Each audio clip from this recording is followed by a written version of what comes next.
대간 아시아문예가 요번 12호를 발행하고서 창간 2년 6개월을 맞았습니다. 아시아문예는 교보문고를 통해서 문공이 들어가고 있습니다만 이렇게 소수의 문학재가 문예재 문고에 들어가더라도 풀리지를 않습니다. 이 같은 현실도 한 나라의 문화가 발전해서 문학과 예술의 풍토가 새롭게 바꾸어지면 현재 어려움도 웃음꽃이 필란이 올 것이라고 생각합니다. 얼마 전 조선일보에 국회의사당에서 식구를 이용해서 발의하시는 의원들이 많이 있습니다라고 보도가 된 일이 있습니다. 또 한국시 백인선, 또 시가 있는 아침 등 각 일간 신문지에서 시를 지면에 발행하고 있습니다. 또 여러분이 잘 아시겠습니다만 44대 미국 대통령이 미국 건국 232년 만에 흑인으로 당선되었습니다. 이렇게 세상은 변하고 있습니다. 우리도 변화하고 있습니다. 머지않아 우리나라에도 노벨 문학상도 시인 대통령도 탄생할 날이 틀림없이 올 것입니다. 얼마 전 원로 시인께 원고를 청탁했습니다. 그랬더니 아시아문예 책을 먼저 보내달라. 그래서 속달을 보냈습니다. 그랬더니 책을 보시고 너무 잘 만들었다, 미안하다 하시면서 즉시 원고를 주셔서 그런 일도 있었고, 원고를 송금을 했더니 문학재에서 원고를 받아본 일이 처음이다. 참 고맙다. 이런 전화와 메일까지 받아온 일이 있습니다. 지금까지 아시아문예를 통해서 배출하신 신인은 수상자가 52명입니다. 아시아문예가 좋아서 시집을 여러 번 내셨거나 다른 곳에 등단하신 분도 다시 재등단을 이곳에 와서 하십니다. 앞으로 계속해서 수상자가 많이 나오고 많은 회원들이 함께 노력을 한다면 아시아문예가 전역에 아름다운 꽃을 피우는 본래의 목적대로 사랑의 꽃, 큰 사랑의 꽃, 하나님 사랑을 나누는 큰 사랑의 꽃밭이 확장이 될 것이 틀림없다고 발견은 나올 수 있습니다. 왜 우리는 글을 쓰고 발표를 하는가? 이런 걸 생각해보면 저는 이렇게 생각합니다. 우리는 글쓰기를 통해서 생각을 합니다.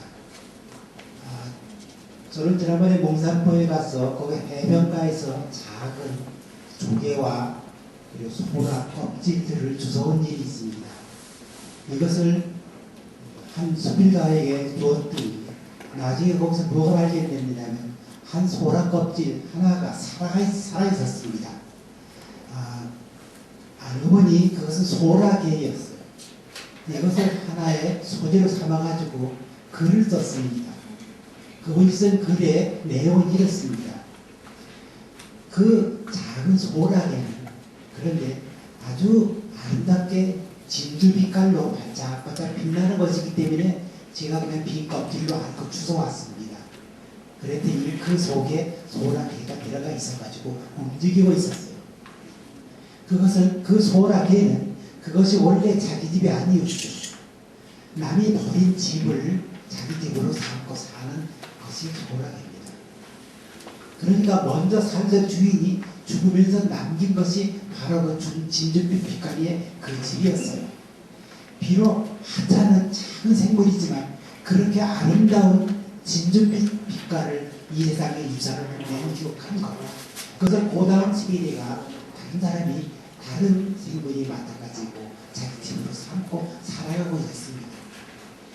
글을 쓰는 사람은 이런 것을 만날 때 질문을 하나 하게 됩니다. 도대체 너는 이 집에 어디서 났는가? 누가 줬는가? 그와 아울러서 도대체 먼저 그 주인은 죽으면서 이렇게 아름다운 빛깔의 집을 그냥 남겨놓고 갔는데 나는 죽어서 이 세상에 무엇을 남길 것인가? 이런 질문에 도달하게 됩니다. 문학의 출발입니다. 이것이.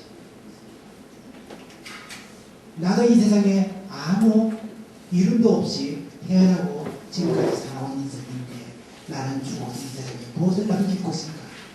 이렇게 작은 생물도 그렇게 아름다운 조개를 남기고 가는데 이런 질문과 만날 수 있게 되죠. 이것은 자기 자신을 아주 아름다운 보석으로 가리고 닦아가는 과정이 됩니다. 우리가 그런 생각을 하지 않으면 그냥 밥 먹고 편안히 그저 살기만 하죠. 그렇지만 나는 죽어서 이 세상에 무엇을 남길 것인가 하는 질문을 하게 됩니다. 그리고 왜 남겨야 할 것인가 하는 질문을 하기 시작하게 되면 점점 더 자기 마음을 살이 찌게 됩니다. 보석이 되는 거죠. 질문은 그것만이 아닙니다. 그 소나기는 아주 작은 남의 껍질을 짊어지고 사는데 나중에 몸이 불게 되면 다른 껍질을 찾아서 또 그리 일어납니다. 그런데 그런 이 소나기들은 자기 몸에 꼭 맞는 집만 갖고 있습니다. 조금 더 큰 집을 갖지 않습니다. 그런데 우리 사람들은 집을 하나 마련하고 그 다음에 더 큰 집, 더 큰 집, 몇십 평, 나중에는 100평 이상 큰 아파트 빈다. 이런 걸 갖고도 모자라서 불평을 하고 싸우고 그러다가 요즘처럼 자꾸 집값이 떨어지게 되면 걱정 이만저만이 아닙니다. 참 바보 같은 인생이죠. 여기서 이 글을 쓰는 사람은 다시 한번 생각하게 됩니다. 더 많이 가져서 무엇을 할까 하는 그런 문제에 다시 도달하게 되는 거죠. 이 작은 생물을 자기 몸에 꼭 필요한 것만큼의 짐만 갖고 사는데 인간을 왜 이렇게 자꾸 많이 가져야 되나? 그리고 왜 그것 때문에 그렇게 많은 걱정과 의심이 쌓이게 되는가? 이런 질문에 도달하게 되는 거죠. 이것은 그런데 우리가 글쓰기를 하기 전에는 거기까지 도달하지 않습니다. 평소에. 물론 우리는 눈 감고 조용히 명상에 잠길 수는 있습니다. 그렇지만 글쓰기만큼 좋은 명상의 수단은 없어요. 그래서 우리는 글을 쓰게 되고 글을 씀으로써 비로소 자기를 보잘것없는 존재를 보석처럼 달고 닦아나가게 됩니다. 그리고 그것을 아시아 문예지 같은 문예지에 발표하게 됩니다. 그것을 발표하게 될 때 독자들이 거기서 그 글을 만나버려서 그 독자도 그 필자와 마찬가지의 그 문인과 마찬가지의 보석과 같은 자기 존재를 만들어 나가게 됩니다. 이렇게 문인이 그걸 글을 쓰고 독자가 그 글을 읽고 이렇게 서로 나눠 가짐으로써 이 세상 전체가 아름답게 보석처럼 빛나게 됩니다. 문학의 본령어를 보면은 문학은 아름다운 심성을 갖고서 정하고 또 고양시켜서 아름다운 사회를 만들어가는 정신적인 에너지를 제공하는 그런 예술이라고 했습니다. 이렇게 볼 때 문학은 이 세상에서 가장 소중한 또 삶의 가치를 부여하는 그러한 메시지를 갖고 있다고 보겠습니다. 오늘날 여러분 보시다시피 정치인들의 주변을 보면은 너무나도 한심스러운 일들이 많이 벌어지고 있습니다. 이것은 바로 역으로 얘기하면은 우리 문학을 소외한 풍토에서 빚어낸 하나 독버섯의 하나가 그런 악의 씨앗이 자랐다고 생각할 수 있습니다. 문득 생각이 납니다. 중국의 문의 그 노신이 있습니다. 류신이라고 얘기해 도 발음은 그 노신은 사실은 일본에 가서 의과대학을 들어갔습니다. 의과대학 2년차 다닐 때 문득 생각한 일이 있습니다. 의사라고 하는 것은 사람의 육신의 병을 고치는 데는 참 좋은 선생이지만 정신의 병을 고치는 것은 의사가 가지고는 안 된다. 이 지금 중국의 8억 인구가 깊은 정신병에 걸려 있는데 이 사람들을 깨우치기 위해서는 내가 문학을 해주겠다. 그래서 갑자기 문학인으로 변신을 했습니다. 그래서 그분이 내긴 광인얘기라든가 아큐 정정 같은 것은 중국인들을 깨우치는 아주 특효약을 제공했다고 얘기할 정도입니다. 그때 어느 평론가의 그 노신의 편전을 읽어보니까 이런 대목이 나옵니다. 그가 만일에 의사로서 평생 동안 봉직을 했더라면 그저 2, 3만 명의 환자, 육신의 환자를 고치는데 그치지만은 그 사람은 문학인이 되었기 때문에 8억 인구의 정신을 정말 개조시키고 신금을 올려주었다. 그러니까 병을 고치는 육체의 병을 고치는 의사보다는 정신의 병을 고치는 문학인이 훨씬 더 값어치 있는 그분의 생애였다. 이런 평을 들은 기억이 납니다. 유인물에 나와 있지만 대체로 보면 네 가지로 크게 요약할 수 있는데 16명의 신인들 축하하는 모임, 두 번째로는 몇 시인들의 시 낭송을 하는 모임, 세 번째는 시집 출판, 정종원 시인의 뻐꾸기의 울음이라는 이 시집을 출판하는 축하 모임, 마지막으로 네 번째는 아시아문의 주간이신 엄창석 교수의 문학 강의, 이렇게 네 가지로 요약해 볼 수가 있습니다. 문학은 흔히 인간 삶의 문학, 정신의 문학, 고뇌의 문학, 인정의 문학, 이렇게 해서 우리가 이 흔히 문학을 얘기할 때 인도주의, 휴머니즘이라는 말을 많이 합니다. 오늘 이 꽃피는 문학의 큰 광장인 이 아시아 문의 인원의 역사를 거쳐서 오늘 여러분 앞에 보인 이 11집은 대단히 화려한 문예지로 보였습니다. 오늘 시상식을 시작하겠습니다.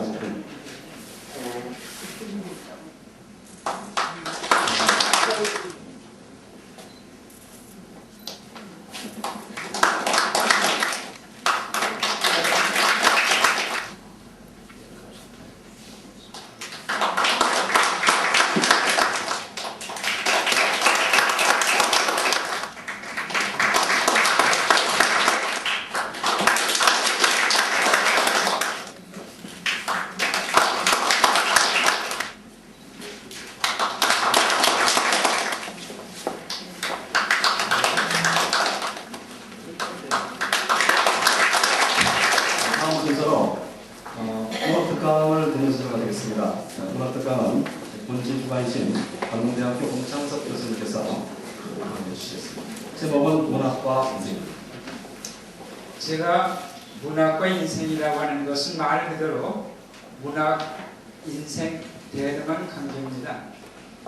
우리가 흔히 문학을 예술의 한 장르로 이렇게 언급을 하고 또 아시아 문예라고 하는 것 자체가 순수 문학지가 아니라 예술 전반을 아우르는 잡지입니다. 여러 선배님들의 부탁이 있어서 저도 강원도 강릉에서 이곳까지 왔습니다. 제가 왜 이 말씀을 드리냐면 저는 학생들에게 30년째 대학 강단에서 저희 지론 중에 예술에는 국경이 없지만 예술가에게는 조국이 있다라는 이야기를 가끔 합니다. 근간에 저는 국어 정책이 불확실하기 때문에 지난번에도 경향신문에다가도 그런 글을 좀 썼습니다. 이 근간에는 제가 여러 문학지에 시론을 쓰고 있습니다만 제목이 거의 대동소이합니다. 모국어의 속살과 항변, 시를 쓸 때나 수필을 쓸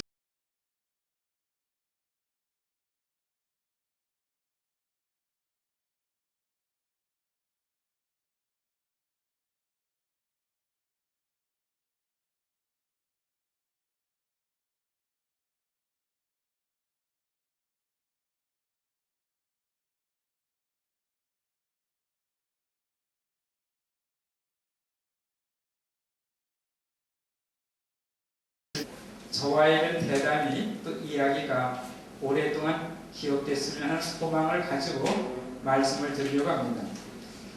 결단코 국어는 민족의 혼, 역사의 문화이기에 내가 이 땅의 당당한 시인이라면 미래의 꿈인 우리 아이들이 민족 정서를 상실한 채 흔들림에 떠밀려 정신적 공황에 추락하지 않도록 활활 국어의 영은 깃발처럼 멍든 두 손으로 흔들어야 한다. 저는 국악자는 아닙니다. 여러분이 알고 있듯이 테헤란로에 어느 작은 벤처기업의 사원이 있습니다. 그 사원 내용은 이렇습니다. 현실에 안주하는 자에게는 자녀가 둘이, 도둑질하는 아들과 배고파 우는 딸이다. 가장이 가장으로서의 부실을 하지 못했을 때 불행한 자녀가 있을 수밖에 없다는 이야기입니다.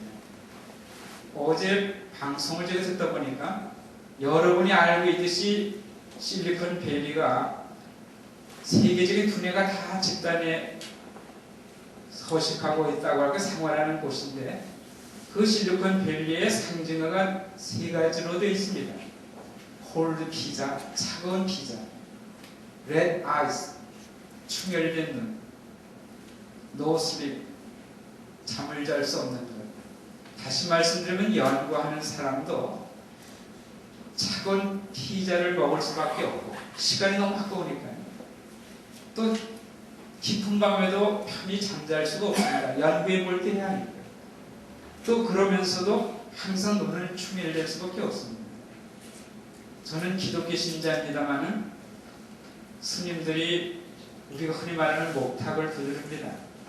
목탁에는 여러분들도 아시는지 모르지만 고기 문양이 그려져 있습니다.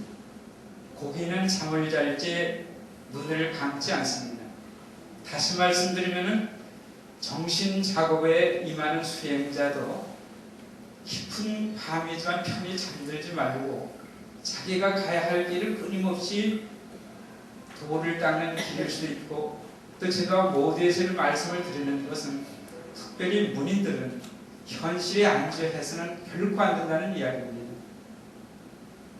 어느 날 두 젊은이가 이른 아침부터 열심히 장작을 팼습니다. 근데 한 사람이 보니까 한 사람은 적당히 한두 시간 장작을 패다가는 쉬고, 자기는 열심히 쉬지 않고 장작을 폈는데 황혼역해 보니까 자기보다 적당히 쉬는 사람 같은 분들이 장작을 높이 쪼개서 쌓아놨다는 사실이었습니다. 그래서 할 수 없이 A가 물었습니다. B에게. 내가는 쉼 없이 땀 흘리면서 열심히 장작을 쪼개서 이렇게 황혼역에 쌓아놓았는데 당신은 적당히 쉬어가면서 장작을 펴서 높이 쌓는데 왜 나보다 더 많은 결과물을 쌓아놓을 수 있었는가? 그때 그거 하는 이야기입니다. 당신이 보기엔 내가 적당히 놀고 쉰 것 같지만 나는 그 쉬는 시간에 열심히 도끼에 나를 갈았다. 어떤 의미에서 여러분들에게 이 시간이 조금 지루하실 수가 있을지 모르지만, 글 쓰는 분들은 끊임없이 쉬는 시간같이 여겨질지 모르지만 도끼에 나를 갈듯이 붓을 날카롭게 갈아야 된다는 이야기입니다. 저는 이 근간에 사실 우리들에게 필요한 말 중에 가장 중요한 것 중에 하나가 홀로 있기라고 하는 사유, 그것은 고독이 아니라 내적 충만이라고 하는 깊이 살아온 나를 뒤돌아보는 자기 성찰의 시간이 있어야 되지 않는가, 그런 생각을 가끔 하게 됩니다. 산업 쓰레기 같은 그런 시립, 수필, 또는 우리가 말하는 문학의 정서는 안 된다는 것입니까? 여러분이나 저나 문인의 이름이 부끄럽지 않도록 열심히 수행자의 자세로 글을 쓰고 성실하게, 왜 이런 말씀드리면 예술의 본질이라는 것은 아름다워야지만 속성은 어떤 의미에서 말하면 진실이 한다는 이야기입니다. 그래서 저는 너무 자리가 딱딱한 것 같아서 조금씩 이제 이야기를 풀어가면서 짧은 시간에 이야기를 마치려고 합니다. 실조 근간에 여러분 청년 실업 문제가 심각하지 않습니까? 저는 여기 지금 보니 박옥주 부회장님을 처음 뵈었는데요. 여러분 하나 기억해 주실 것은 1939년 세계가 경제공황에 있었을 때 미국의 루즈벨트 대통령은 예술 프로젝트라는 것을 국가 정책으로 만드는 것은 지금 전 미국에서는 오바마 당선자와 함께 자동차 산업이나 이런 데 지금 투자를 하고 있는데요. 그 루즈벨트 대통령이 예술 프로젝트를 해가지고 이 근간에 메세나 협의회라는 게 조직되지 않았습니까? 기업의 이윤을 예술계에 우리가 말로 투자한다. 그래서 여러분하고 세계의 경제공황을 극복을 해달라는 사실을 우리가 한번 교도로 받아줘야 되지 않는가, 그런 생각을 하게 됩니다. 그러기 위해서 우리는 이런 문제를 한번 생각해 봤으면 좋겠습니다. 우리가 소망하는 것이 있으면 진실해야 된다는 것이고 절실해야 된다는 것입니다. 그래서 저는 가끔 학생들을 가르칠 때 글을 쓰는 사람은 정말 최후에 우리가 남기는 글이 유서가 아닙니다. 유서를 쓰는 심정으로 글을 써야 된다. 절박하십니다. 언어 공유의 심각성에 대한 얘기를 가끔 합니다. 그래서 우리 문인들은 가급적 동물성이고 금속적인 언어를 사용하지 말고 식물성이고 푸른 생명적인 언어를 사용해야 됩니다. 실제 여러분 종교의 재단을 만들 때 보게 되면 돌을 절대 정으로 쫓지 않습니다. 중요한 사실은 여러분, 우리가 식물성 언어, 꽃과 풀을 했으면 좋겠습니다. 이 공간에 무슨 모더니즘시다, 포스트 모더니즘시다 이런 것이 많이 지금 우리들의 삶의 일부분을 차지하고 있습니다만, 여러분이나 저나 잘 알듯이 생선을 싼 종에서는 비린내가 나고 향을 싼 종에서는 향내가 나지 않습니까? 문인이라면 그들이 사용하고 있는 언어에는 최소한의 품격이 있어야 된다고 생각해요. 제가 조금 전에 여러분 결론을 냈습니다. 10여 년 전에 하버드 이과대학에서 테레사 에펙트, 테레사 효과라고 하는 보고서가 나왔습니다. 우리 주위에 누군가가 선하고 의로운 일을 하면 그것을 지켜만 봐도 우리들에게는 LGA라고 하는 호르몬이 발생이 돼서 생겨서 결국 암세포를 죽이는 일을 한다는 겁니다. 그렇다면 이제로 바라보지 말고 여러분이나 저도 그 일을 직접 하게 되면 우리들의 몸에는 정말 엔돌핀이 생길 것이고, 제가 한 6개월 전에 문화인식의 변형과 다이돌핀이라는 그런 비평론적 책을 썼습니다.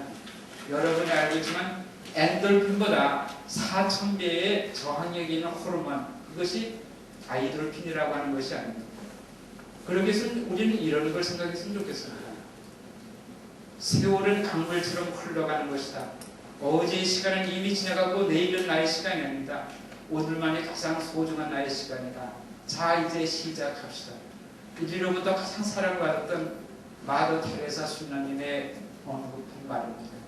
자, 이제 여러분 제가 분명히 바른 손을 한번 들어봐 주십시오. 이렇게 전부 다 오른손을 들었습니다. 그러신 분 왼손은 틀린 손입니까? 그래서 여러분이 우리가 말하면은 문화인식의 변형, 그런 게 참 중요한 것 같습니다. 여러분이나 저나 우리들이 쓴 그 글이 우리들의 영혼을 상처를 받은 누군가에게 버팀목이 되고 따뜻한 우리가 말하면은 눈물을 안겨주는 15세기 어떤 선시의 스님이 쓴 선시 이런 것이 있습니다. 오 놀라운 주고 내가 장작을 펴고 샘물을 빚다. 여러분 지금도 500년 전에 샘물을 빚고 장작 펴는 것이 일상적인 생활이 아니었습니까? 오늘 우리 문인들에게 필요한 것은 뭐냐? 일상의 삶 속에서 감동을 회복하는 일, 그것이 이 시대에 우리들에게 주어진 소원이 아닌가. 그리고 마지막 여러분들에게 제가 좋아하는 인도 격언 하나를 소개합니다. 시인과 승려가 살이친다는 것은 그 시대가 불행하다는 것을 의미합니다. 정신작업에 종사하는 우리들은 깊은 밤에도 잠을 자서는 안 됩니다. 누군가 우리 집에 어려움에 처해 있는 사람들을 위해서 여러분이 쓰고 있는 그 어휘 하나가 상처를 치유해주는 그런 소중한 작업에 임하는 우리가 되었으면 합니다. 감사합니다. 건강을 잃은 자의 맥박과 숨결을 고르게 하고 영육이 아픈 자의 괴로움을 덜게 하는 소명을 받은 의사, 그 의사가 되었습니다.